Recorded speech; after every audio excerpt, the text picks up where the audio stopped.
Abacuque capítulo 3, verso número 2. Amém? Aviva, ó Senhor, a tua obra no meio dos anos, e no meio dos anos faze-a conhecida na tua ira, Senhor, lembra-te da misericórdia. Na NVI Senhor, ouvi falar da tua fama, tremo diante dos teus atos, Senhor, e realiza de novo em nossa época as mesmas obras, faze-as conhecidas em todo nosso tempo, em tua ira, lembra-te da misericórdia. Amém? O que é avivamento? Hoje nós vamos falar sobre esse tema, permanecendo avivado. Como é que nós terminamos uma série de mensagens e continuamos avivados? Como é que nós vamos poder continuar vivendo uma vida poderosa diante de Deus? Vivendo uma vida que Deus quer que a gente viva. Não é uma vida só que a gente quer, mas uma vida que Deus quer que a gente viva. Como é que a gente continua isso? O grande problema nosso, irmãos, presta atenção, olha para mim. O grande problema nosso é que nós temos uma grande dificuldade de perseverar. Você já notou que nós temos uma dificuldade de perseverar? Em praticamente tudo muitas coisas que nós começamos, nós deixamos para trás. Quem aqui já começou a fazer alguma coisa e parou? Levanta a mão assim. Todo mundo. Isso é inerente do ser humano. Nós temos essa tendência de começar a fazer alguma coisa e deixarmos para trás, principalmente relativo a disciplinas, principalmente relativo a um regime. Quem aqui já começou uma dieta e parou? Levanta a mão assim. Aí, ó. Quem não levantou é porque é magro demais da conta, né? Que nunca teve assim, uma bainha do lado. Então, olha só, nós sempre somos assim. Nós começamos uma coisa e depois terminamos. O avivamento é uma grande disciplina para a vida da gente. Nós temos essa tendência de começar a ficar firme na presença de Deus, é ou não é? É ou não é? Ficamos firmes, estamos na bênção, e tal, aquela coisa toda. Daqui a pouco o gás vai acabando, a gente começa a faltar, a gente começa a não vir mais à igreja, a gente começa a não orar mais, aí a gente relaxa e derrete. É igual gelatina quando tira da geladeira, é ou não é? Já viu não? Vira água de novo. E você sabia que gelatina, depois que vira água, não vira mais gelatina? Pois é assim. E nós ficamos assim. E aí como é que nós vamos fazer para permanecer? Então eu quero ensinar para você hoje algumas coisas importantes. Mas antes de ensinar, vamos lá. O que significa a palavra avivamento? A palavra avivamento, no dicionário Aurélio, é definido como o ato ou efeito de tornar mais vivo. É tornar alguma coisa que está perto de morrer mais vivo do que ela era. É cobrar ânimo, é ficar intenso. O apóstolo Paulo registra essa verdade quando ele escreve em Gálatas capítulo 2, verso 20. E ele diz que o que é avivamento? Dizendo que ele já foi crucificado com Cristo e ele vive, não mais ele, mas Cristo vive nele. Então isso é avivamento, é deixar de viver para ter a vida de Jesus na minha vida. É deixar de querer as minhas coisas para querer aquilo que Cristo quer. É deixar de fazer as minhas vontades para fazer a vontade de Deus. É deixar de centralizar em mim, centralizar nos meus desejos e no meu querer, nas minhas concepções, e pensar naquilo que Deus quer para mim e começar a obedecê-lo. Então Paulo fala que avivamento é essa morte de mim mesmo para o nascimento de Jesus na minha vida. E aí nós vamos ver uma coisa interessante, que nós vamos aqui entender e contextualizar isso numa prática geral da nossa vida. Nós vamos ver que nós estamos vivendo para a nossa vontade. Hoje, quantas vontades suas você já fez? Hein? Você vestiu a roupa que você queria, sim ou não? Você comeu a comida que você queria. Tem alguns que queriam comer outra coisa, mas não teve jeito, né? Mas você queria comer uma comida tal, comer aquele negócio tal, você queria falar aquela coisa tal. Teve gente que falou o que queria hoje. Foi ou não foi? Teve gente que olhou para onde queria olhar hoje. Teve gente que pensou o que queria pensar. Sim ou não? Vamos ser sinceros? Com certeza. Porque a nossa vontade é a centralização da nossa vida. Alguns homens dizem que se nós tirarmos a nossa vontade de nós vamos viver como um burro encabestrado, né? Só vai para onde a pessoa quer, ó. Vai para ali, vai para aqui, vai para ali, vai para aqui. Então nós temos que começar a perceber que avivamento é o quê? É esse ponto final em mim mesmo. É eu dizer assim, a partir de hoje eu não quero mais.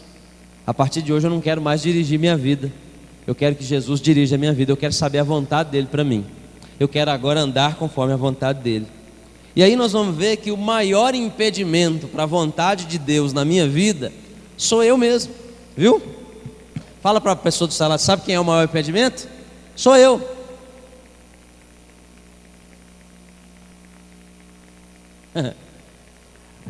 Não é o diabo, sabia disso? Oh, que isso, pastor? Não é o capeta? Não, não é o capeta. É você. Porque o diabo só vai mexer com você a hora que você começar a obedecer às suas vontades, aí ele entra. Porque quando você obedece à sua vontade, você deixa a vontade de Deus. Você fica aí ao léu, você fica vulnerável à vontade do diabo. Então deixa eu explicar uma coisa importante.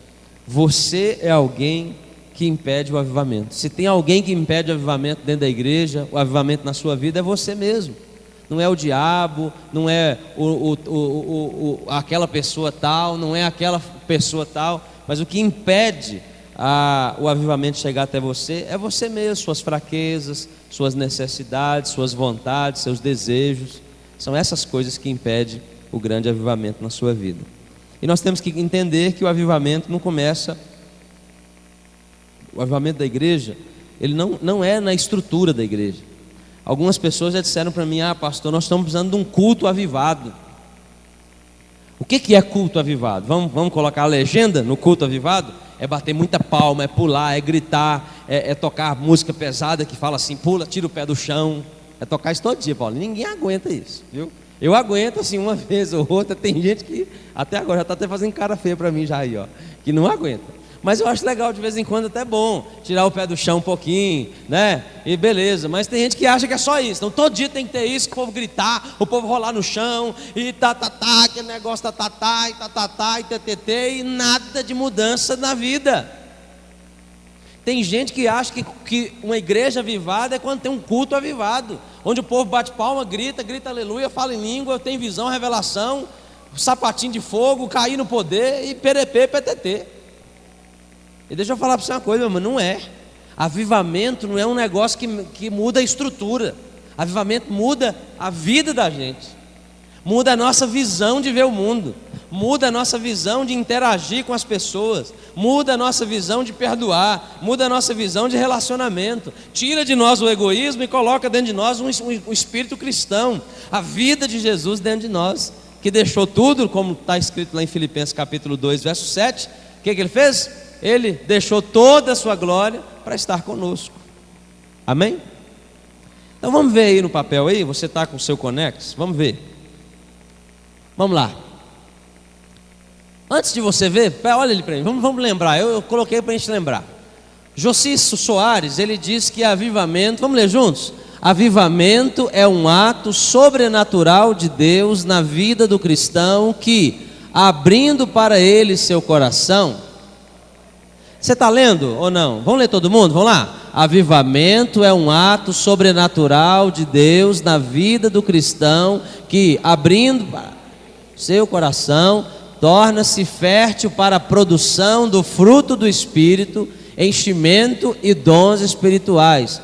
E olha só o que o John Stott, um grande teólogo, diz. Vamos lá? Avivamento é uma visitação inteiramente sobrenatural, pela qual uma comunidade inteira toma consciência de sua santa presença e é surpreendida por ela.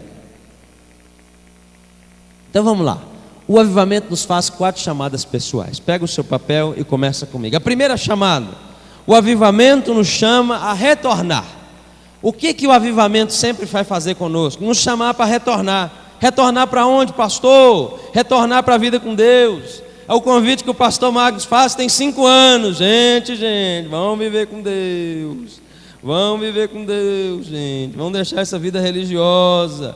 Vamos viver com Deus. Viver com Deus não é só estar na igreja. Viver com Deus não é só vir na igreja. Viver com Deus não é só ler Bíblia. Viver com Deus não é só falar que é crente, ter carteirinha de crente, certificado de batismo.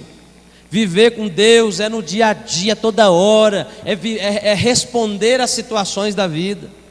Como é que você responde às situações da vida? É assim que nós começamos a aprender a viver com Deus. Salmo 85, verso 6, vamos ler juntos? Não tornarás a vivificar-nos, para que o teu povo se alegre em ti. Vamos juntos, gente? Vamos lá?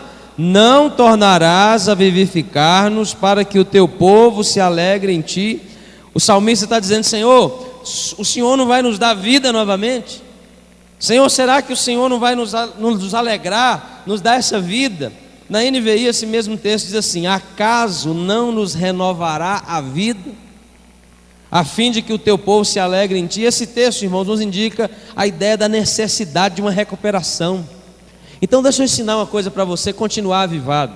Recupera todo dia. Viva um dia de cada vez. Recupere-se todo dia. Pergunte a Deus: Senhor, hoje eu quero ser vivificado. Hoje eu quero renovar minha vida. Eu quero que o Senhor me renove a vida. Senhor, hoje eu quero confessar meus pecados. Quero viver uma vida na tua presença. Nós temos que sair desse estado de inércia que nós caímos. Para quê? Para uma vida de alegria e significado. Não dá. Eu disse aquele dia aqui, orando, falando sobre desânimo. Eu falei: eu chego, eu não aguento mais. Eu não aguento mais nem minha vida. Eu não aguento mais nem essa vida, às vezes, que eu fico levando. Porque às vezes você vai caindo na rotina religiosa, sabe de quê? De ser pastor, de cumprir suas obrigações pastorais, de pastorear, visitar, orar. É aquela coisa, onde a gente vai, o pastor faz uma oração. Sabe aquela coisa ali? Aí vai ficando mecânico, sabe? Você aperta o botão e já ora. É assim, é o pastor automático. Apertou o botão, pá, vai ora. Chega no aniversário, aperta o botão, o pastor ora. Porque se o pastor não orar no aniversário, não teve aniversário. Eu só lembro da irmã dessa igreja que falou um dia comigo assim. Ela estava doente. Aí eu fui visitar, várias pessoas foram visitá-la. E aí o dia que eu fui visitar, ela ficou 2 dias internada. No segundo dia que eu fiquei sabendo, quando eu fui visitar, ela saiu do hospital. E ela falou com umas pessoas lá na casa dela que tinha visitado ela no hospital. Falou assim: olha, ninguém foi me visitar. Mas que isso, irmã? Ninguém. Eu não vi o pastor lá. Como se o pastor fosse todo mundo. Aí a gente vai entrando nessa rotina, sabe? Vai entrando nessa rotina, nesse automático. A gente aperta o botão automático aí e a gente cansa, sabe? A gente cansa porque eu sei que eu não sou o Espírito Santo, irmãos. E que se tem alguma coisa que tem que mover no meio da igreja, essa coisa chama-se Espírito Santo de Deus. E tem hora que a igreja acha que eu sou o Espírito Santo. E eu tenho que fazer o povo ter dom espiritual. Se não tem dom espiritual, a culpa é minha. Eu tenho que fazer o povo ter amor um pelo outro. Se não tiver amor pelo outro, a culpa é minha.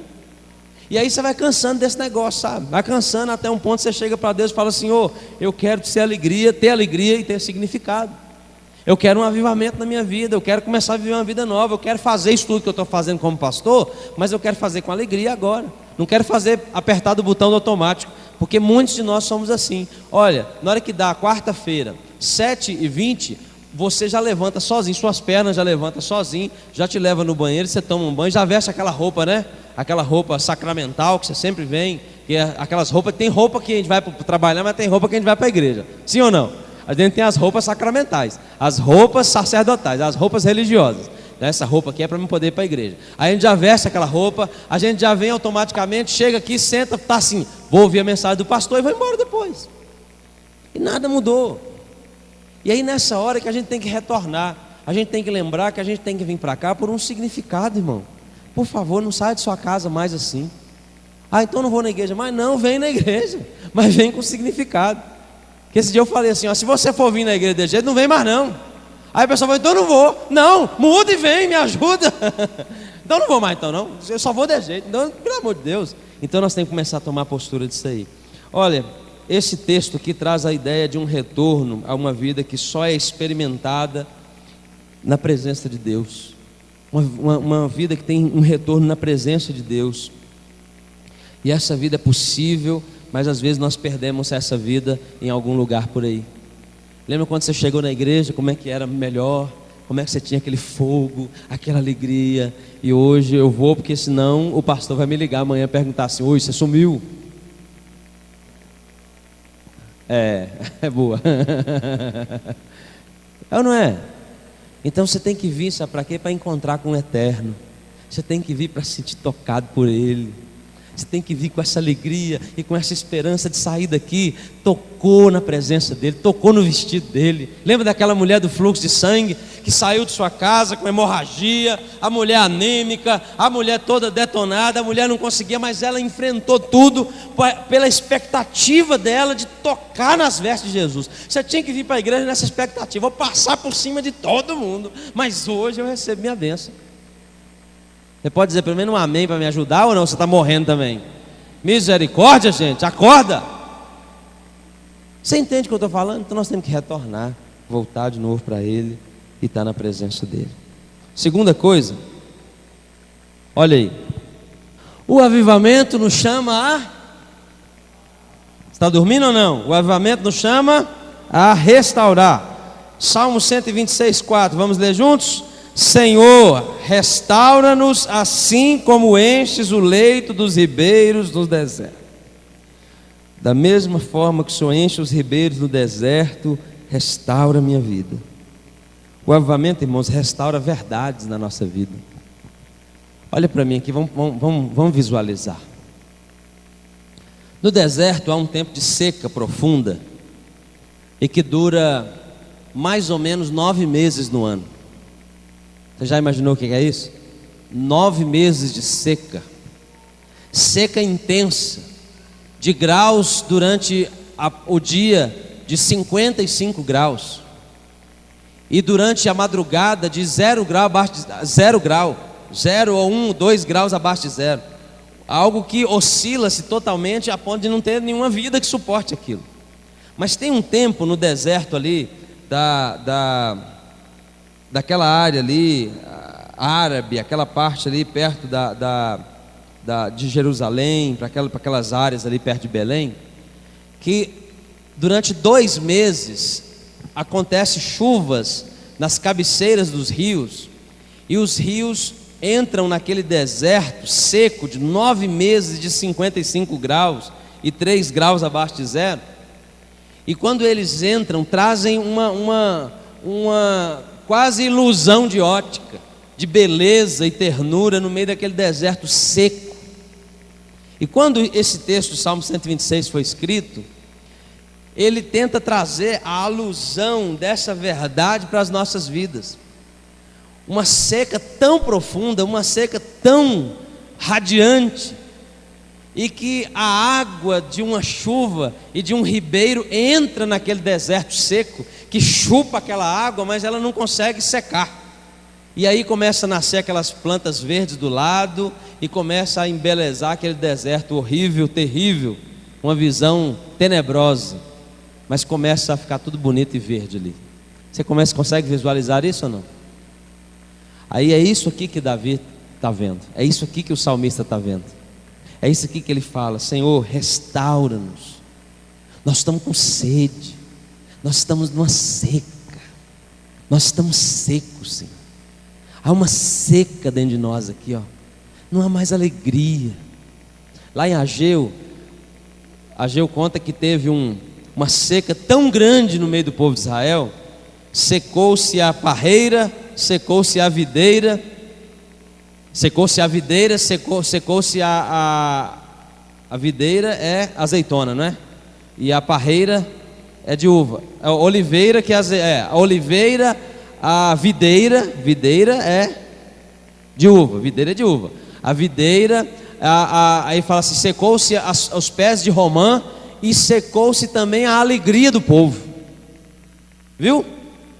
Uma situação que de seca geral que apaga a nossa alegria. Queridos, é o que está acontecendo com a gente hoje. Então, quando esse texto faz essa oração, restaura-nos, assim como enches os leitos dos ribeiros no deserto, é isso, Senhor, traz de novo essa água da vida, traz de novo essa alegria no nosso coração. Então, se você quiser continuar avivado, você tem que retornar, mas você tem que restaurar também, restaurar verdades, restaurar princípios na sua vida, coisas que você defendia e que agora você largou, verdades que você dizia que era verdade, que agora ela é relativa. Coisas que você dizia que era daquele jeito, que agora você mudou. Ele restaura aquilo que um dia nós cremos, nossa doutrina, vivemos também nossa prática. Ele restaura, mas por alguma razão nós abandonamos isso e pedimos para Deus: Senhor, restaura a nossa vida. Quantos de nós às vezes vamos deixando? Então, portanto, o que é avivamento? Avivamento é essa recuperação, é essa volta aí daquilo que está esquecido, obscurecido. O avivamento repara o altar na nossa vida, meu irmão. Tira o desânimo, é por causa disso. Que repara o altar, muda a vida da gente. Em terceiro lugar, o avivamento nos chama à restituição. Há um convite nosso para restituição. Há um convite a nós, para nós podermos restituir. Salmo 51, verso 12. Leia comigo, juntos, vamos? Devolve-me a alegria da tua salvação e sustenta-me com um espírito pronto a obedecer. Davi, aqui depois do pecado, ele fala com Deus: Senhor, eu quero que o Senhor devolva-me a tua salvação, porque eu perdi a salvação. Amém, irmão? Não, ele está falando de salvação aqui, ele continua salvo. Ele está falando de alegria, porque pode se estar salvo, pode ser salvo sem estar alegre. Sabia disso ou não? Tem muito salvo triste, tem muito salvo deprimido, tem muito salvo desanimado. Então o texto está dizendo assim: Senhor, devolve-me a alegria de ser salvo. A alegria é essa que um dia nós tivemos, é ou não é? E apagou porque o pecado chegou. É a restituição de um entusiasmo rejuvenescido, a restituição de um andar em santidade. O avivamento é a volta para uma vida de credibilidade, irmão. Uma vida que a pessoa olha para você e fala assim: não, esse aqui é gente boa, esse aqui é uma pessoa abençoada, essa pessoa aqui é alguém que sabe viver com Deus. Isso é mais do que grandes concentrações, do que pular, êxtase espiritual, mais do que uma experiência, é muito mais do que isso, é caráter, é formação de vida. Interessante que hoje nós estamos vendo a pessoa testemunhar, não é? Vamos chamar um testemunho aqui, aí a pessoa vai contar assim: eu comprei um novo apartamento, comprei um novo carro, comprei uma nova casa, eu comprei isso, comprei aquilo, comprei isso. Agora, antes eu era funcionário, agora eu tenho 25 empregados, né? E olha, interessante que raramente você está vendo alguém testemunhar assim: olha, eu deixei isso,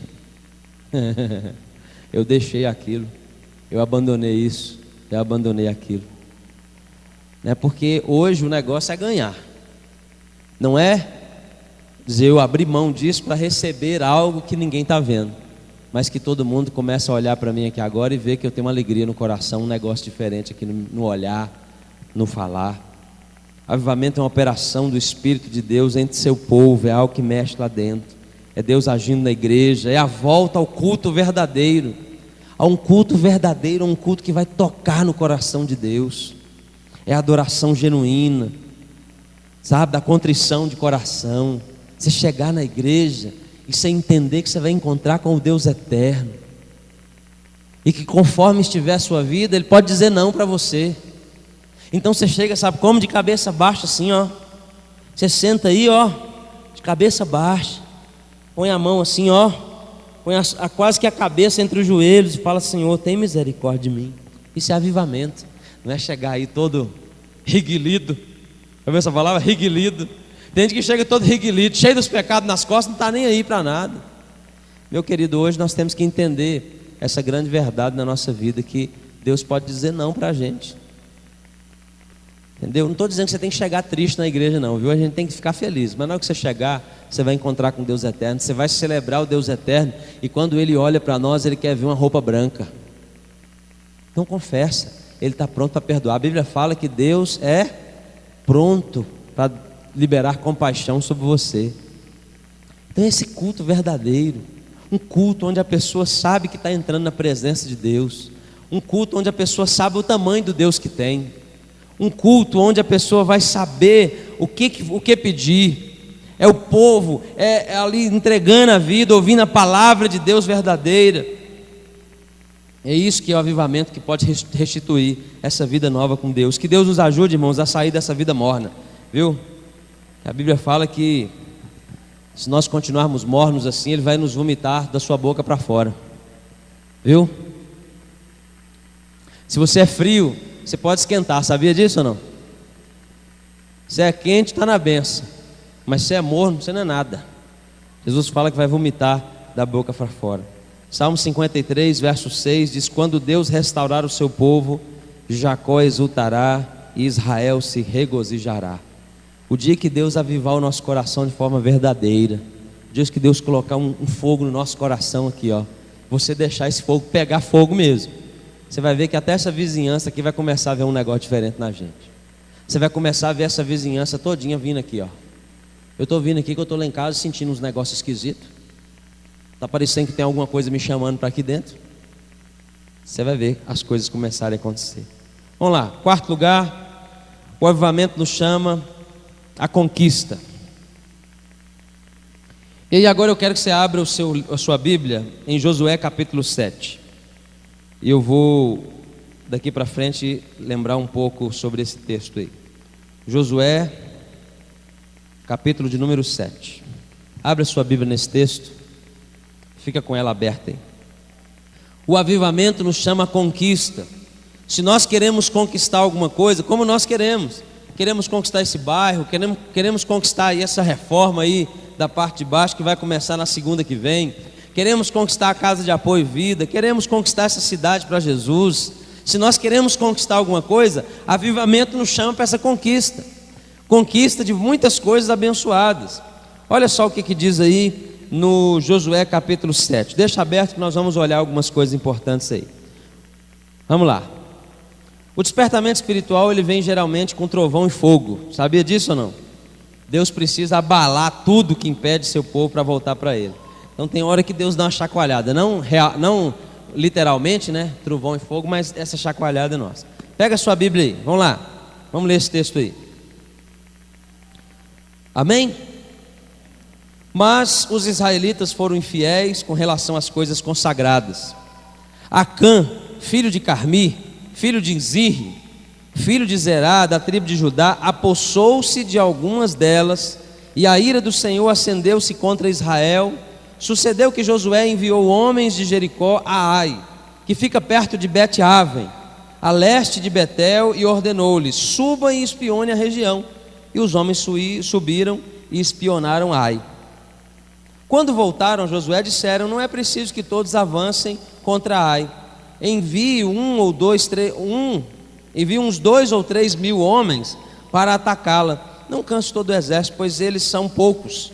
Por isso cerca de 3 mil homens atacaram a cidade, mas os homens de Ai os puseram em fuga, chegando a matar 36 deles. Eles perseguiram os israelitas desde a porta da cidade até Sebarim, e os feriram na descida. Diante disso o povo desanimou-se completamente. Então Josué, com as autoridades de Israel, rasgou as vestes, prostrou-se, rosto em terra diante da arca do Senhor, cobrindo de terra a cabeça, e ali permaneceu até a tarde. Disse então Josué: soberano Senhor, por que fizeste esse povo atravessar o Jordão? Foi para nos entregar nas mãos dos amorreus e nos destruir?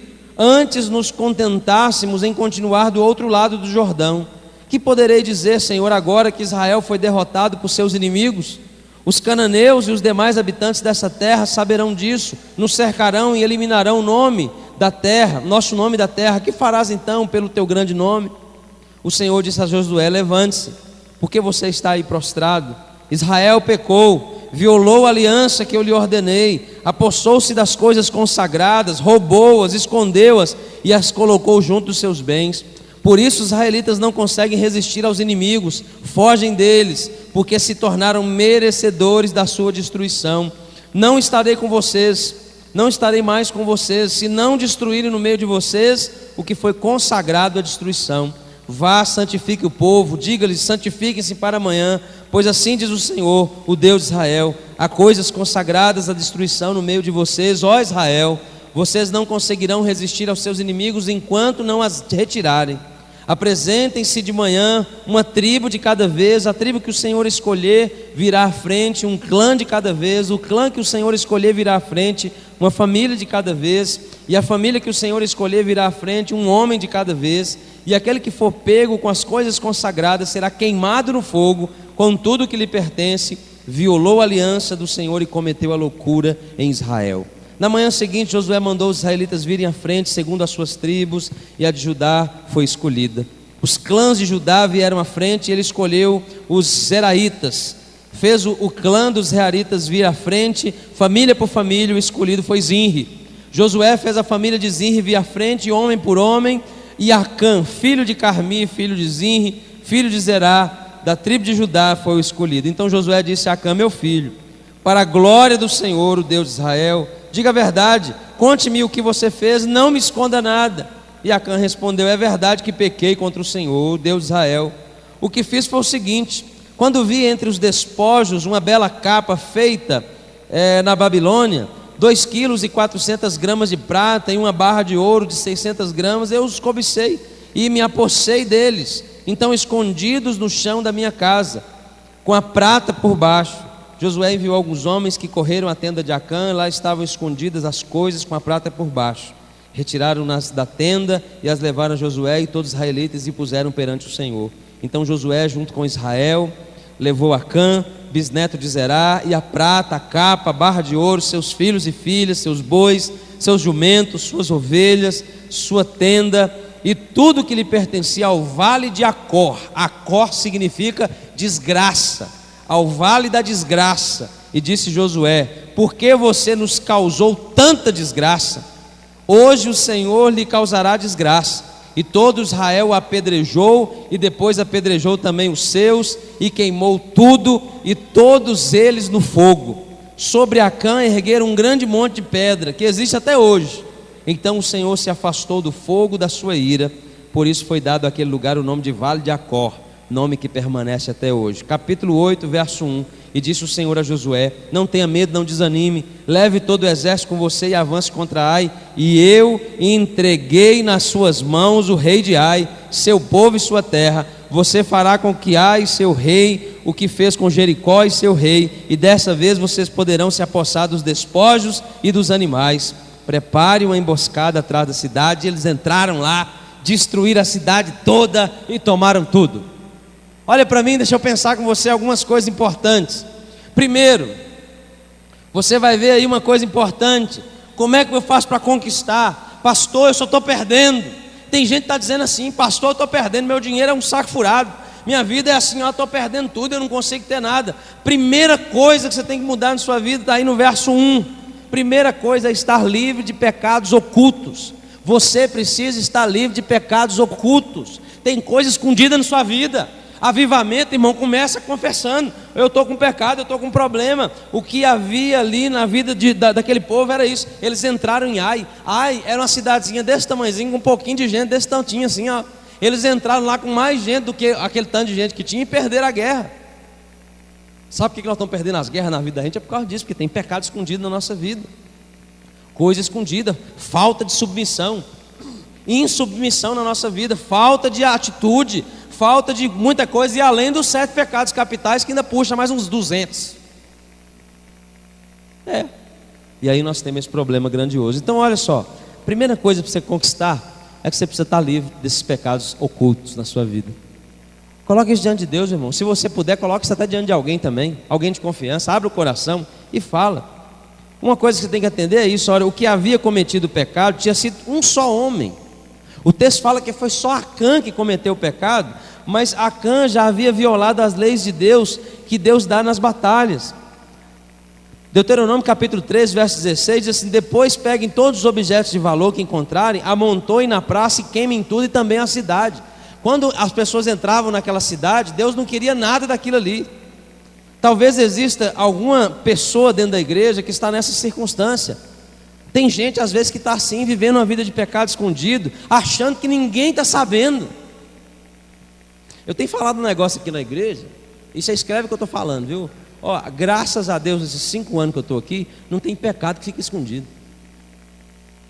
Tem hora que eu até fico pedindo para Deus falar assim: ó Deus, pelo amor de Deus, não faça mais não, que eu não estou aguentando mais não. Porque depois que eu vim para cá, não tem nada que fica escondido mais. Teve gente que viveu na igreja 12 anos.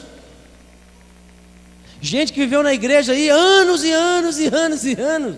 Aí eu vim para cá, Deus foi lá e tirou a cortina, abriu a porta. Foi lá e rasgou, tô assim: olha gente, olha aí gente. Meu Deus do céu. Tem hora que eu fico perguntando para Deus se esse é meu ministério aqui nessa igreja. Porque tinha gente que estava aqui na igreja, gente finezérrima, gente boa demais. E aí Deus foi lá e rasgou assim, ó, mostrou quem era. Alguns que se arrependeram, continuaram. Outros que falaram assim, não estou fora. E ainda saiu colocando culpa em mim ainda. Culpa no ministério pastoral. Agora deixa eu falar um negócio para você, escreve isso aí, olha. Graças a Deus, eu tenho falado isso com Deus, graças a Deus, nesta igreja não fica nada escondido não. Pode até ficar uns dias, viu? Mas uma hora ou outra Deus vai lá, acende a lanterna assim, ó, e mostra para todo mundo, o flash. Então, meu irmão, toma cuidado com sua vida em oculto aí, trata logo de consertar e confessar, porque as coisas, que é pior, sabe? É pior quando a luz acende. É melhor você falar antes, ó, acerta antes, que Deus te ajude e te abençoe. Segunda coisa é que mudar de vida, do contrário, a derrota é uma questão de tempo. Você precisa mudar de vida, senão a derrota vai ser uma questão de tempo. Se você não tomar uma posição, o texto diz no verso 8, diz assim: que poderei dizer, Senhor, agora que Israel foi derrotado por seus inimigos? Sabe o que Josué estava falando? Sabe, olha, Senhor, se não houver uma mudança, a derrota está vindo. E a vida da gente é assim, irmãos, a derrota vem. Ela chega na nossa vida se não houver mudança. Até mesmo nas coisas pequenas não haverá a bênção de Deus. Olha para mim, deixa eu te falar uma coisa. Quando você não era crente, você aprontava todas e Deus prosperava você ainda.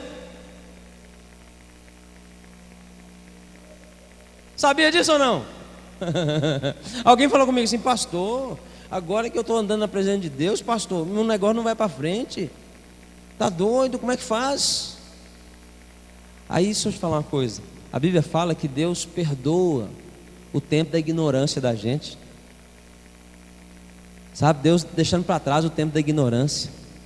A gente não conhecia, a gente não sabia. Sabe o que acontece? Aí a bênção comum de Deus, naquele que eu falei aquele dia, tem a bênção comum, a graça comum de Deus, atinge todo mundo. Mas quando você é de Deus, olha para mim, quando você é de Deus, você só vai ser abençoado se você andar no caminho dele. Por isso que você vê aí uns crentes aí, todo lascado, todo detonado. Por que será? Porque conheceu a verdade. Depois que você conheceu a verdade, um dia eu falei com a pessoa, falei, ó, o maior prejuízo da sua vida foi ter conhecido a verdade. Porque agora, meu filho, ou você anda na verdade, ou acabou. Ou dançou. Porque a pessoa acha assim: eu conheci a verdade, agora eu vou fazer o que eu quero. Vai fazer o que você quer, você não vai ser abençoado. Os espias haviam se dado conta de que a cidade era pequena, mas olha, nas mínimas coisas da vida Deus não deu vitória. Tinha ali uma mixaria de gente que derrotou 3.000 homens. Se não há limpeza, se como igreja nós não confessamos os nossos pecados e não nos arrependemos e mudamos, então não haverá bênção em nada que fizermos, irmãos. Se não houver submissão pastoral, se não houver arrependimento de pecado, se não houver o baixar a cabeça, o ser submisso, o ser humilde, o andar junto, abaixar a cabeça ali até para o outro, parar de ser arrogante. Se não acontecer isso, nada que nós fizermos vai dar certo. Tem hora que eu fico me perguntando se os problemas financeiros dessa igreja, será que não é problema, pecado nosso? De arrogância nossa, de achar que nós às vezes somos melhores, de não tomar postura na nossa vida e dizer assim: Senhor, eu quero ser usado, eu quero ser bênção. Quebra tudo, pode quebrar tudo, mas eu quero que o Senhor use a minha vida. Terceira coisa é estar ali para que haja a bênção de Deus. O verso 10 mostra essa verdade. É estar limpo para que haja a bênção de Deus. O Senhor disse a Josué: levante-se porque você está aí prostrado. Verso 11: Israel pecou, vocês precisam tomar postura. Deus exorta Josué, chega para ele e diz: Josué, levante-se.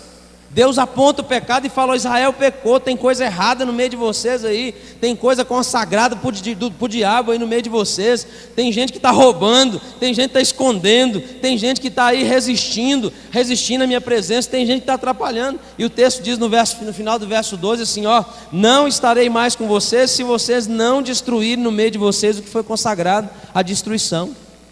Meu irmão, olha para mim, por favor, me ajuda aí, ajuda o pastor a viver mais um pouquinho. Tem coisa errada na sua vida, começa a tirar em nome de Jesus. Está atrapalhando a igreja, está atrapalhando todo mundo. Começa a mudar isso aí, começa a tomar postura, começa a confessar. O pastor está disponível para te ouvir, sabia ou não? Para ajudar você a levantar, para pôr você para frente aí, ó. Ajuda, vamos, procura um irmão então, se você confia, abre o coração para ele. Mas não procura aquele povo que quando você confessa para ele, fala assim: não me preocupa não, irmão, eu também tenho esse pecado aí, nós dois estamos juntos. Ninguém está junto em pecado do outro não, irmão, me ajuda. O cara chega e fala assim: eu tô com um pecadaço aqui, tal. Aí não, irmão, você fica assim: não, que eu também estou com esse pecado. Vamos, nós estamos juntos aí nessa fraqueza, viu? Pelo amor de Deus, eu não quero gente que fica junto comigo em fraqueza, não. Eu quero gente que me levanta.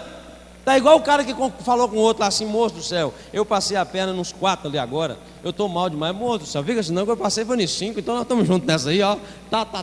E ó, pelo amor de Deus. Então, por favor, você está com um pecado escondido na sua vida aí, comece a tomar postura.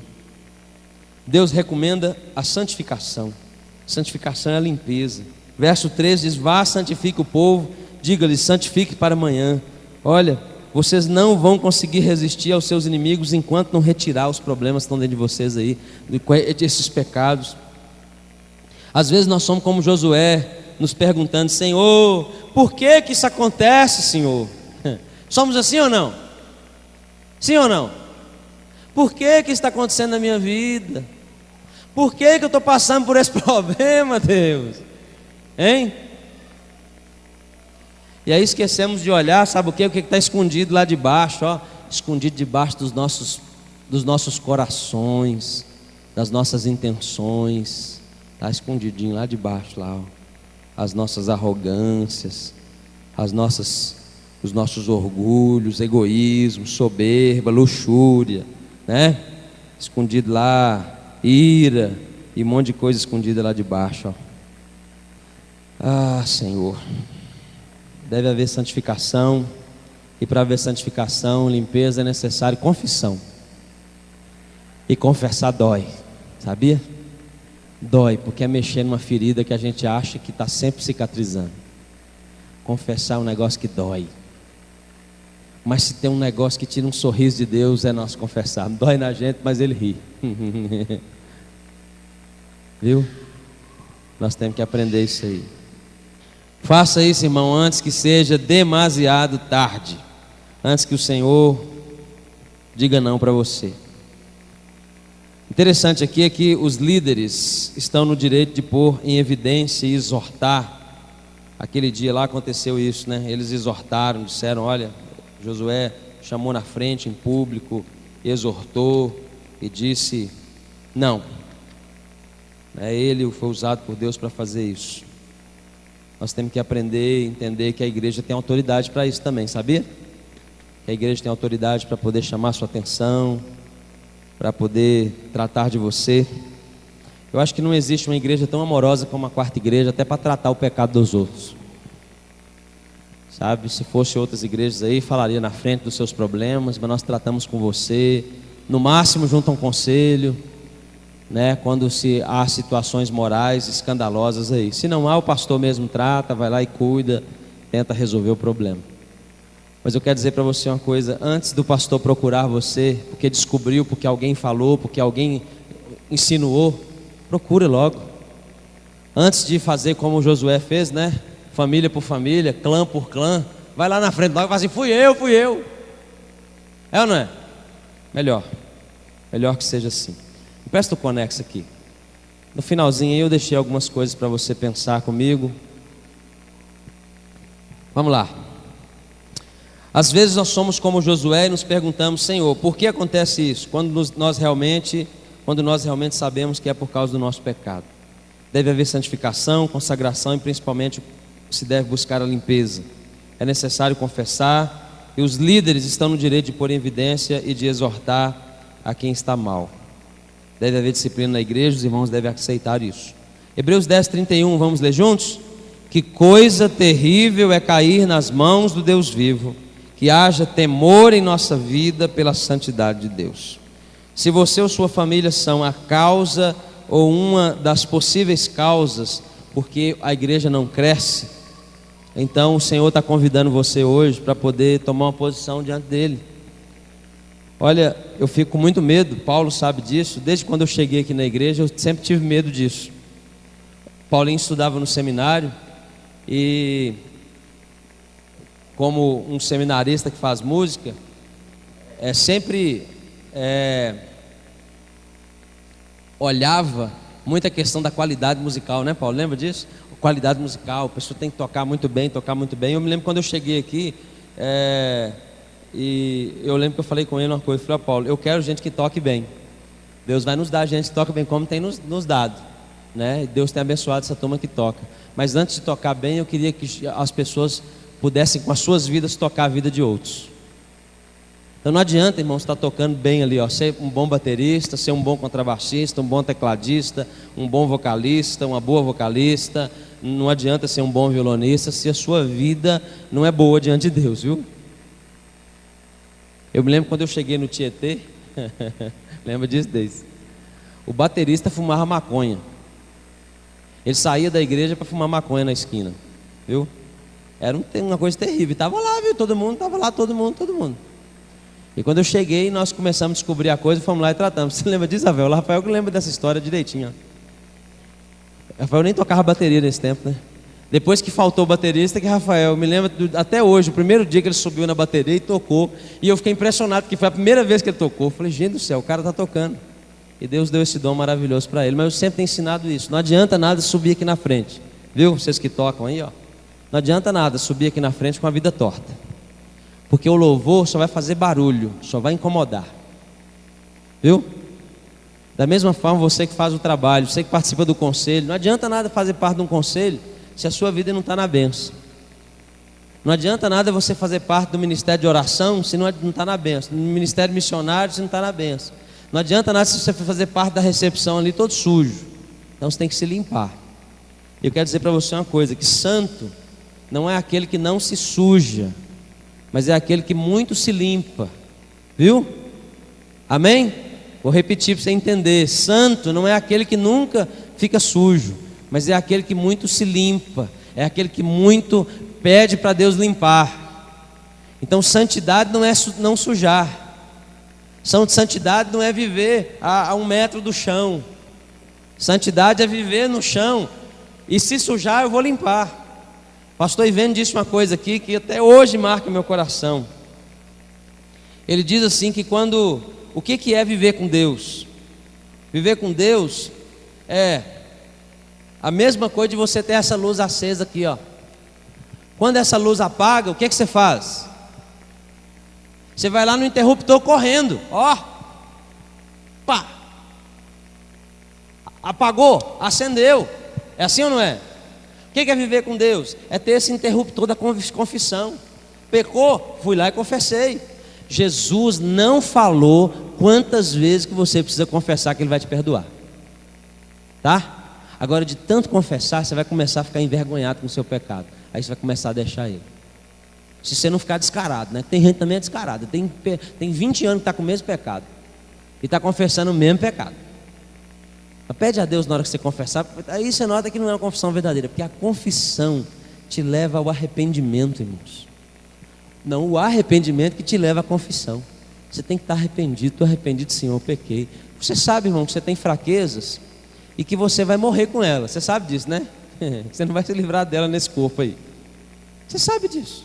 Agora lembra de uma coisa. Tem um interruptor? Vai lá e acende a luz. Na hora que ela apagar, vai lá e acende a luz. Faz isso. Esse acender a luz aí lá, Senhor, a luz apagou.